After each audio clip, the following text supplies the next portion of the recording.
Actually, আজকে আমাদের দুপুরবেলা একটা গোপন খবর আসে যে আমাদের চুরিলাম মিউজিক পাশে একটা বড় মাপের একটা কন্ট্রাব্যান্ড মানে এনডিপিএস আইটেম মানে স্মাগলার মানে তারা হাতাহাতি হতে পারে আর কি মানে ট্রান্সফার। তো ওই সুবাদে আমরা এবং আমাদের গোয়েন্দা দপ্তর প্লাস আমাদের ট্রাফিক ইউনিটও আছেন, আমরা সবাই মিলে এটা একটা অ্যাম্বুশের মতো সিভিল ড্রেসে আমরা আছি। তারপরে যথারীতি একটা বাইক আসলো, তো বাইকের মধ্যে দুইজন বসা ছিল।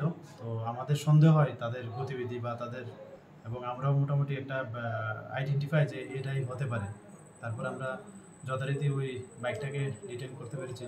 তো এর মধ্যে যে বাইকের নম্বরটা হলো TR 07D5385 পালসার বাইক। তো এখানে দুজন ছিল, যদিও আমাদের দেখে একজন পালিয়ে যেতে সক্ষম হয়েছে, আরেকজনকে আমরা ডিটেইন করেছি।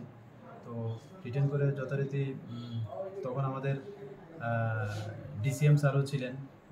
তখন আমরা মানে সব ফর্মালিটিস পূর্ণ করে আমরা তার সার্চ করলাম তাকে এবং বাইককেও। তো যথারীতি ওইখান থেকে আমরা প্রায় 7000 কাউন্ট করে এখানে দেখলাম যে 7000 ইয়োবা ট্যাবলেট প্লাস 35টা প্যাকেটের মধ্যে আর 4টা কেস হিরোইনের, যার মধ্যে প্রত্যেকটিতে 5 গ্রাম করে আছে, 20 গ্রাম আমরা তার হেফাজত থেকে পেয়েছি।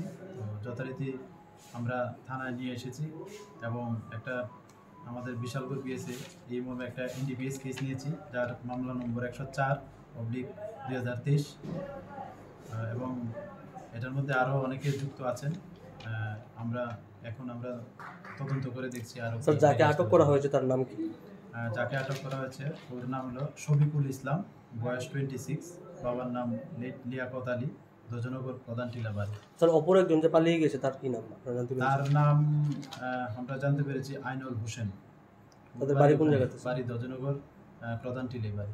স্যার যে নেশা সামগ্রীগুলো উদ্ধার হয়েছে তার বাজার মূল্য কত হবে?